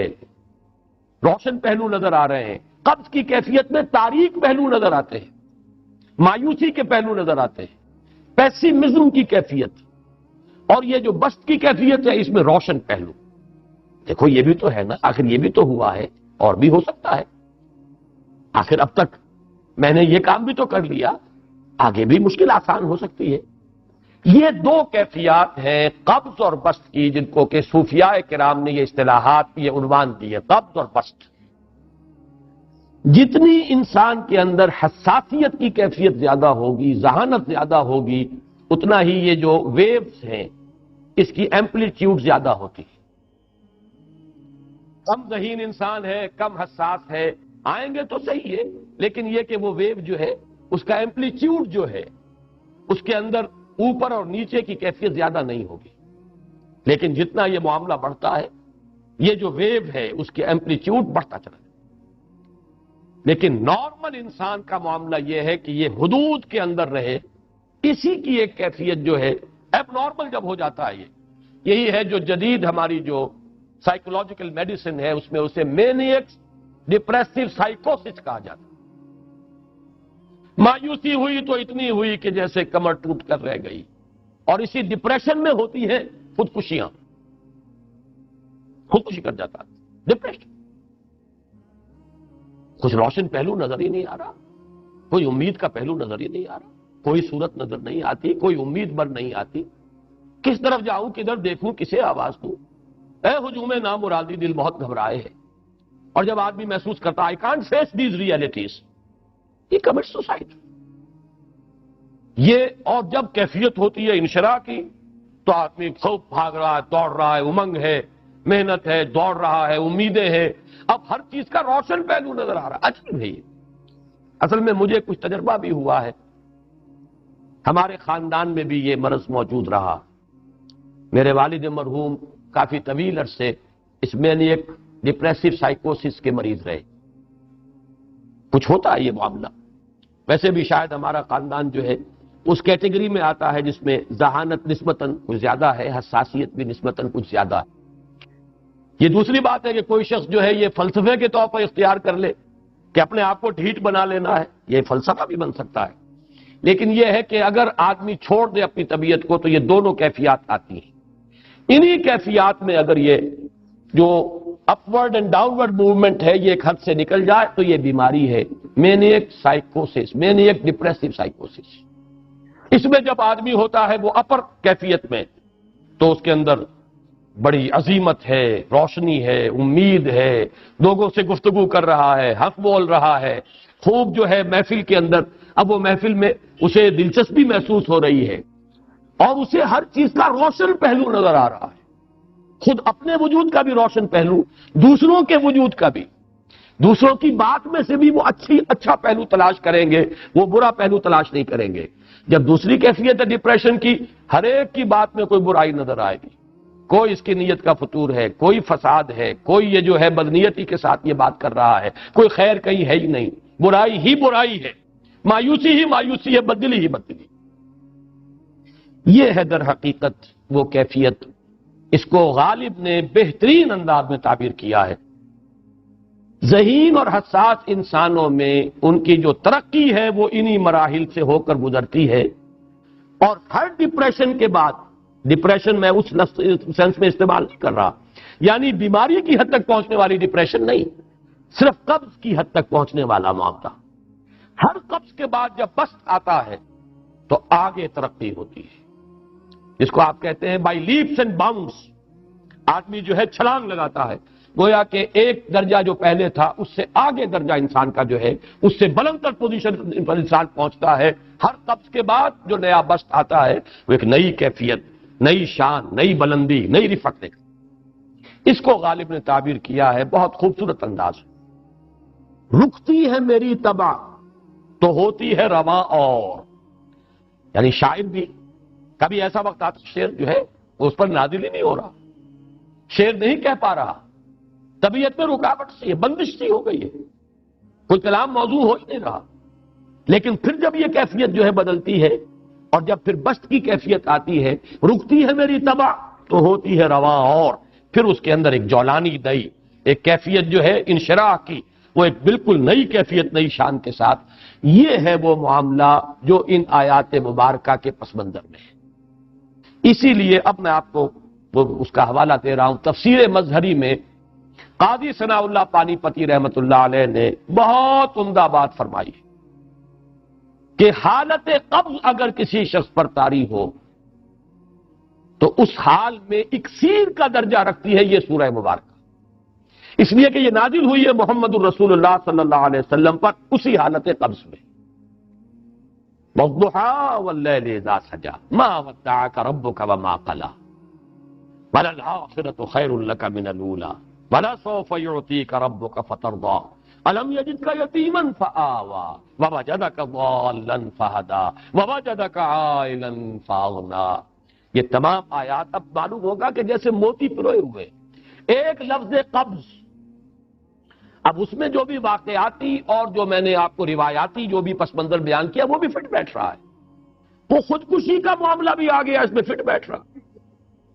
کہ بخاری شریف میں روایت موجود ہے کہ حضور فرماتے ہیں کہ میری طبیعت پر اس درجے اضطراب تھا، اتنی کیفیت جو ہے میری تشویش کی تھی کہ میرے دل میں بار بار خیال آتا تھا کہ پہاڑ پر چڑھ کر اپنے آپ کو نیچے گرا دوں۔ یہ سارے معاملات اب آپ کو محسوس ہوگا جیسے تمام کڑیاں جو ہے وہ جڑ گئی، جیسے رات کو اب آپ اٹھ نہیں پا رہے، اضمحلال ہے، اعصابی جو ہے اعصاب اس درجے متاثر ہو چکے ہیں۔ صرف یہ ایک احساسات کی کیفیت نہیں ہے، آپ کی قوت فعلی جو ہے، قوت عملی، وہ بھی اس درجے متاثر ہو چکی ہے کہ کئی راتیں گزر گئی اور آپ رات کو نہیں اٹھ سکے، جس پر کہ ام جمیل کو یہ کہنے کا موقع مل گیا کہ معلوم ہوتا ہے محمد تمہارا شیطان تمہیں چھوڑ دیا۔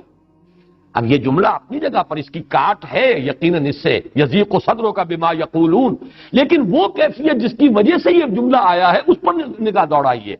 اس پر نگاہ کو مرکوز کریں گے تو معلوم ہوگا ایک لفظ قبض، یہ قبض کی ایک کیفیت تھی۔ اس قبضی کی کیفیت کا ایک مظہر یہ ہے کیونکہ یہ بھی تو در حقیقت قلب مبارک جو ہے محمد الرسول اللہ صلی اللہ علیہ وسلم کا، اسی پر تو وحی کا نزول ہوتا تھا، یہ بھی وہی داخلی احساسات و کیفیات کا معاملہ ہے،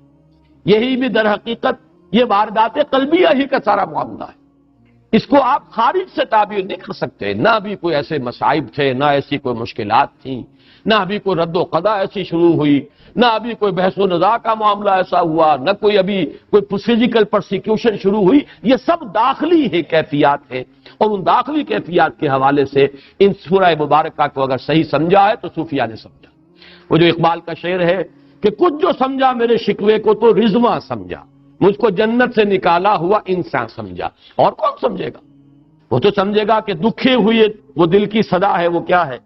جو اقبال کی وہ ایک نظم ہے پرندے کی فریاد، گانا اسے سمجھ کر خوش ہونا سننے والے،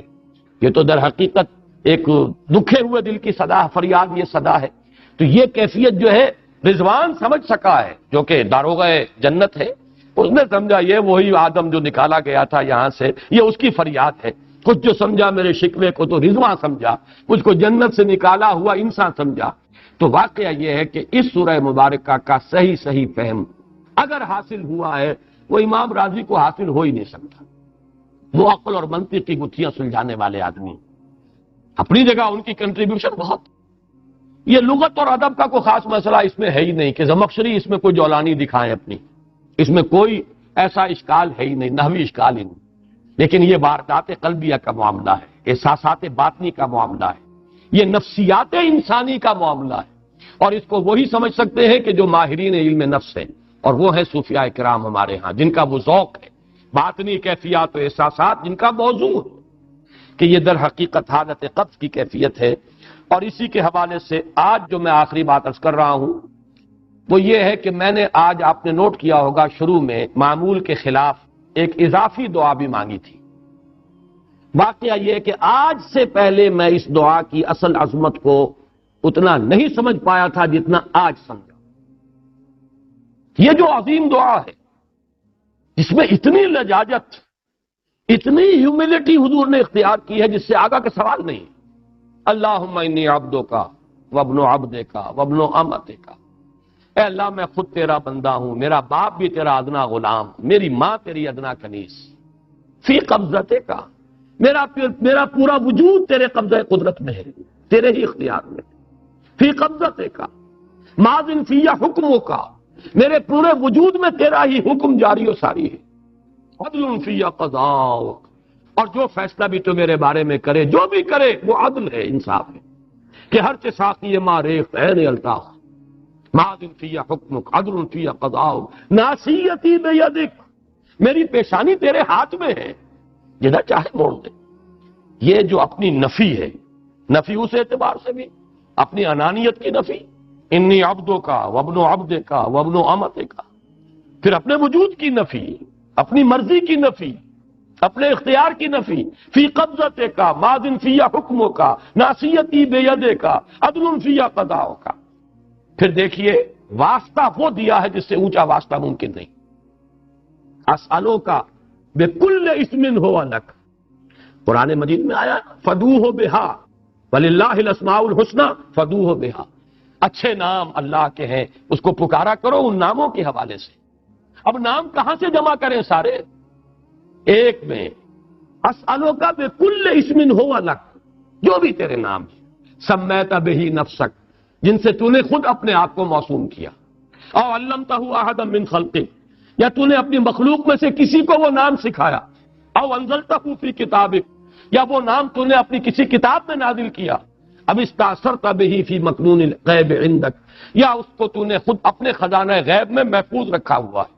تیرے وہ نام بھی ہیں جو تو نے کسی کو ابھی سکھائے ہی نہیں، تو نے اپنی کتاب میں کسی میں نازل ہی نہیں کیے، وہ تو تیرے خاص خزانے کے اندر وہ ابھی در مکنون ہے، وہ ابھی تیرے پاس موجود ہے. یہ اس سے بڑا اب واسطہ کیا ہوگا؟ مانگا کیا ہے ذرا غور کیجئے. ان تجعل القرآن ربیع قلبی ونور صدری وجلاء حزنی وذہاب ہمی وغمی. استدعا میں یہ کر رہا ہوں پروردگار، اس قرآن کو میرے دل کی بہار بنا دے، میرے دل کا نور بنا دے. نور صدری، ان تجعل القرآن ربیع قلبی، میرے دل کی بہار، ونور صدری، میرے سینے کا نور، وجلاء حزنی، یہ حزن جو جس سے کہ محمد دو چار ہے صلی اللہ علیہ وسلم، یہ وہ کیفیت جو ہے قبض کی، اس کو دور کرنے کا ذریعہ بنا دے اس قرآن کو. جلاء حزنی وذہاب ہمی وغمی، اور میرے ہموم، میرے تفکرات، میرے غموں کو دور کرنے کا ذریعہ بنا. یہ عظیم دعا آج سورۃ الضحیٰ پر غور و فکر کرتے ہوئے، ویسے تو میں تقریباً 30 برس سے اس دعا کا مبلغ ہوں، اس لیے کہ جب میں نے یہاں کام شروع کیا تھا لاہور میں،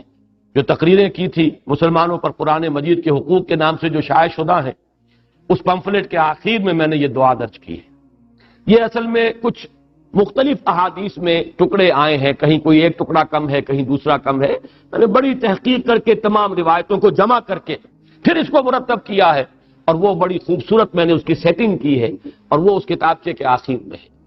اللہم انی عبدک وابن عبدک وابن امتک فی قبضتک ناصیتی بیدک ماض فی حکمک عدل فی قضاؤک اسألک بکل اسم ہو لک سمیت بہ نفسک او علمتہ احدا من خلقک او انزلتہ فی کتابک او استاثرت بہ فی مکنون الغیب عندک ان تجعل القرآن ربیع قلبی ونور صدری وجلاء حزنی وذہاب ہمی وغمی. یہ وہ کیفیت ہے، اور وہ قرآن جو اس کیفیت میں سب سے زیادہ پر تاثیر ہے وہ یہ قرآن ہے. ان دو صورتوں پر مشتمل قرآن، سورۃ الضحیٰ، سورۃ الانشراح. والضحیٰ واللیل اذا سجا ما ودعک ربک وما قلی وللآخرۃ خیر لک من الاولی ولسوف یعطیک ربک فترضی الم یجدک یتیما فآوی ووجدک ضالا فہدی ووجدک عائلا فاغنی. اب آخری حصہ رہ گیا، اس میں کوئی خاص وضاحت کی ضرورت نہیں. 3 آیت آخری جو ہے، فَأَمَّا الْيَتِيمَ فَلَا تَقْهَرْ وَأَمَّا السَّائِلَ فَلَا تَنْهَرْ وَأَمَّا بِنِعْمَةِ رَبِّكَ فَحَدِّثْ. ان میں سے جہاں تک تو پہلی 2 آیتیں ہیں، ان میں تو یوں سمجھیے کہ عام فطرت انسانی کے نزدیک جو چیزیں خیر ہیں، یہاں پر حضور کو بھی وہی حکم دیا جا رہا ہے یا تاکید کی جا رہی ہے. بلکہ ایک اعتبار سے یہ عدم مناسبت رکھتے ہوا نظر آتا ہے بظاہر. حضور خلق عظیم پر تو پہلے سے فائق تھے، قرآن مجید کی گواہی ہے. دوسری وحی نازل ہوئی ہے انک لعلی خلق عظیم. آپ کی طبیعت میں وہ رحمت، شفقت، مودت، لوگوں کے اوپر جو ہے لوگوں کے درد کو اپنے سینے میں محسوس کرنا، یہ تو پہلے سے موجود تھا، تو کہنے کی ضرورت کیا ہے. یہ اس کی ایک مثال میرے سامنے ہے، سورہ مدثر کی آیات 4، 5 اور 6. پہلے 3 آیات کا حوالہ تو میں دے چکا. یا ایھا المدثر قم فانذر وربک فکبر وثیابک فطہر والرجز فاہجر ولا تمنن تستکثر. یہ 3 آیتیں جو ہیں یہ بڑی وہاں محسوس ہوتا ہے بظاہر کہ جس بلندی پر بات ہو رہی تھی یہ باتیں کچھ اس کے ساتھ کچھ اس متناسب نہیں ہیں. معلوم ہوتا ہے کہ یہ چیزیں حضور کے طہارت ذاتی، کپڑوں کا پاک رکھنا، جسم کا پاک رکھنا، احسان کرنا تو یہ نہ چاہنا کہ کوئی اس کا بدلہ ملے. یہ ساری چیزیں جو ہیں یہ تو یوں سمجھیے کہ وہ بنیادی اخلاقیات ہیں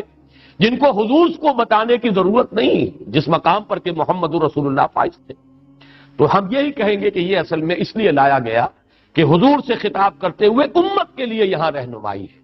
ہم میں سے ہر شخص کو ضرورت ہے اس کی، جو بھی آپ کے نقش قدم پر چل کر یہ کام کرنا چاہے، دعوت الی الخیر اور انذار اور تکبیر رب کی جد و جہد میں اپنے آپ کو مبتلا کرنا چاہیں، وہ پہلے یہ کام کر لیں. اپنے جسم کو بھی پاک کریں، اپنے کپڑوں کو بھی پاک کریں، ہر طرح کی گندگی علائش سے اپنے آپ کو آزاد کریں. اور یہ کہ احسان دھرنا اور کوئی کام کسی کے لیے خیر کا کرنا، کوئی اور اس کا کوئی بدلہ لینے کے لیے ان تمام پستیوں سے اپنے آپ کو بلند کریں گے تو وہ کام کر سکیں. وہی معاملہ میں یہاں سمجھتا ہوں. اما الیتیم فلا تقہر، یتیم پر قہر کہتے ہیں غالب آ جانا، چھا جانا، ڈومینیٹ کر جانا. قہار کہتے ہیں اس کو جو چھایا ہوا ہو، غالب. یتیم کے اوپر اس طرح کا تعلق اس کے ساتھ یا ایسا سلوک کہ وہ اپنے آپ کو دباؤ میں محسوس کرے، یہ ہے در حقیقت جس سے روکا جا رہا ہے. اب اس میں وہ احادیث اور یتیموں کے ساتھ حسن سلوک کی ترغیب اور حضور نے جو فرمایا انا وکافل الیتیم کہاتین یوم القیامہ، یہ آپ کو مختلف تفاسیر کے اندر یہ چیزیں مل جائیں گی. اس وقت تو ہمیں صرف رب کو سمجھنا ہے. اما الیتیم فلا تقہر نسبت کس سے ہے؟ الم یجد کا یتیما فآوی، آپ کو ہم نے پایا، دیکھا یتیم، پیدا ہوئے دنیا میں یتیم، در یتیم، ہم نے ٹھکانہ دیا کہ نہیں؟ اب اس کا حق ادا ہوگا اسی طریقے سے کہ ہر یتیم کے سر پر آپ کا اسی طرح شفقت کا ہاتھ رکھا رہے، اس کے لیے اس خیر ہو، بھلائی ہو، اس پر قہر نہ ہو، جبر نہ ہو. معاذ اللہ اس کا کوئی امکان حضور سے نہیں تھا. وَأَمَّا الْيَتِيمَ فَلَا تَقْهَرْ وَأَمَّا السَّائِلَ فَلَا تَنْهَرْ، آپ کو پایا تنگ دست ہم نے غنی کیا. تو یہاں پہ اگرچہ سائل کے مفہوم کو لوگوں نے بیان کیا ہے، زیادہ واضح کیا ہے، اس کو ایکسٹینڈ کیا ہے. ایک سائل ہے مانگنے والا، روٹی مانگنے والا، پیسہ مانگنے والا، مدد چاہنے والا. یقیناً وہ بھی سائل ہے اور اسے بھی جھڑکنے کی اجازت نہیں ہے. اما السائل فلا تنہر، جھڑکو نہیں. معذرت کرنی ہے تو بڑی نرمی کے ساتھ معذرت کرو. قول معروف ومغفرۃ خیر من صدقۃ یتبعها اذی، بھلی بات کہو اور معاف کر دو یا خود اس سے معذرت کر لو، یہ کہیں بہتر ہے اس سے کہ کسی کو کوئی خیرات بھی دو اور پھر کوئی جملہ بھی ایسا کہہ دو جس سے اس کی عزت نفس جو ہے وہ کچھ دی جائے اور اس کو تکلیف پہنچے، اذیت ہو. تو یہ سیرت یہ ہے کہ سائل کو جھڑکو نہیں. اما السائل فلا تنہر. البتہ اس میں علماء نے اور مفسرین نے مزید جو شامل کیا ہے، سوال علمی بھی ہوتا ہے. ہدایت کا طالب بن کر بھی کوئی آتا ہے، عبس وتولی ان جاءہ الاعمی وما یدریک لعلہ یزکی او یذکر فتنفعہ الذکریٰ، اس سے بھی روک دیا گیا. کوئی بھی طالب خیر بن کر آیا ہے، کوئی بھی اگر مرشد ہے اس کے پاس کوئی رشد و ہدایت کی نیت سے آیا ہے، اس سے اپنے آپ کو وابستہ کر رہا ہے. کوئی متعلم ہے جو کسی معلم اور استاد اور عالم کے ساتھ جو ہے اس کے سامنے زانو تلمس طے کر رہا ہے. کوئی مستفتی ہے کسی عالم سے یا مفتی سے فتویٰ طلب کر رہا ہے. کوئی الجھن ہے کسی کی علمی اور وہ اس کا حل چاہتا ہے. مسائل فلا تنہر. البتہ آخری آیت جو ہے وہ حضور صلی اللہ علیہ وسلم کی شخصیت مبارکہ کے اعتبار سے بالکل ہم وزن اور بالکل متوازن ہے. وَأَمَّا بِنِعْمَةِ رَبِّكَ فَحَدِّثْ، اور جو نعمت ہے آپ پر ہوئی ہے جو آپ کے رب کی طرف سے، اس کا خوب چرچا کرو، اسے خوب بیان کرو، بیان کرو، عام کرو، پھیلاؤ، چرچا کرو. اب اس کے جو معنی لیے گئے ہیں، سب سے پہلا اس کا مفہوم ہے نعمت کا اعتراف اور اظہار. اللہ کی کوئی نعمت آپ پر ہوئی ہے، آپ اس کا اعتراف بھی کیجئے اور اظہار و اعلان بھی کیجئے، لوگوں کے سامنے بھی بیان کیجئے. یہ بھی شکر کی سب سے پہلی منزل ہے، بہت بنیادی منزل ہے.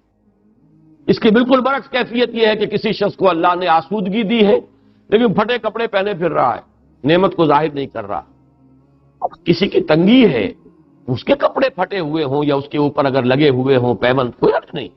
لیکن یہ کہ ہو کشادگی اور آسودگی اور پھر انسان یہ حلیہ بنائے، یہ گویا کہ یہ اس نعمت کا انکار ہے، اس کو چھپا رہے ہیں. تو اعتراف و اظہار نعمت اور اس پر اللہ کا شکر ادا کر.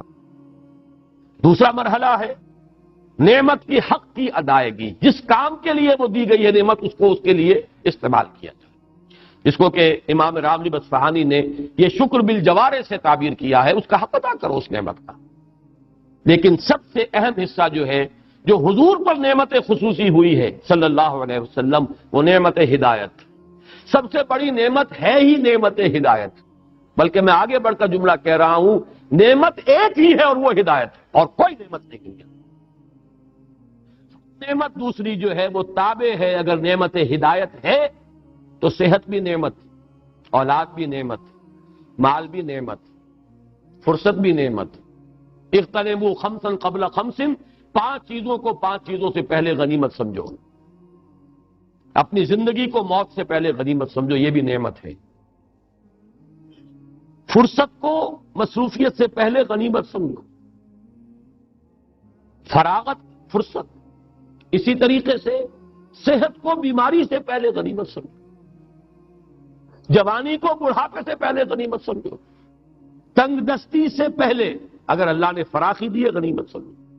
5 ہی نعمتیں ہوئیں، عمر ہے، صحت ہے، اور دولت ہے، فرصت ہے، یہ تمام چیزیں نعمتیں ہیں۔ لیکن نعمت ہونا ان کا منحصر ہے اگر نعمت ہدایت بھی موجود ہے، یعنی جس کو آپ کہتے ہیں نا وہ چیز کہ جو جس سے مس کر جائے گی وہ سونا بن جائے گا، اور اگر وہ شے جو ہے وہ مس نہیں کر رہی تو لوہے کا لوہا ہے۔ ان میں سے کوئی شے نعمت نہیں ہے جب تک نعمت ہدایت نہ ہو۔ اگر آپ کو صحت ہے اور ہدایت بھی ہے، آپ اس صحت کو خیر کے لیے استعمال کریں، دولت ہے، ہدایت ہے، خیر کے لیے، بھلائی کے لیے، اللہ کے دین کے لیے، لوگوں کی مدد کے لیے استعمال کریں۔ اور اگر صحت ہے، ہدایت نہیں ہے تو بدماشیوں میں جا کر اپنی جو ہے قوت جو ہے صرف کریں گے، وہ فرصت جو ہے کسی اور برے کام میں لگائیں گے۔ اگر ہدایت نہیں ہے تو وہ تو زحمت ہو گئی، وہ رحمت نہیں زحمت ہے، نعمت نہیں بلکہ وہ عذاب کا ذریعہ بن گیا۔ تو ہدایت ہی در حقیقت واحد نعمت ہے جو فی نفس ہی نعمت ہے، باقی ساری نعمتیں اس کے ساتھ مشروط ہو کر نعمت بنتی۔ اللہ نے ہدایت دی ہے، اے نبی اب عام کرو، چرچا کرو، پھیلاؤ، اس کی تبلیغ کرو، حکمت بانٹو۔ الحکمت ضالۃ المومن هو احق بها حیث وجدها، عام کرو اس علم کو، پھیلاؤ۔ یعلمہم الکتاب والحکمہ، قرآن کی اس دعوت کو عام کرو، یہی آپ کا جو ہے سب سے بڑا اللہ کا احسان جو آپ پر ہوا، سب سے بڑھ کر یہ، اور یہی ہے در حقیقت اس کا حق کہ آپ اسے عام کریں اور بیان کریں۔ اس میں بعض صوفیاء نے ایک بات کہی ہے، اور وہ یہ ہے کہ بعض ہمارے اکابر جو ہیں خاص طور پر تصوف کے میدان کے،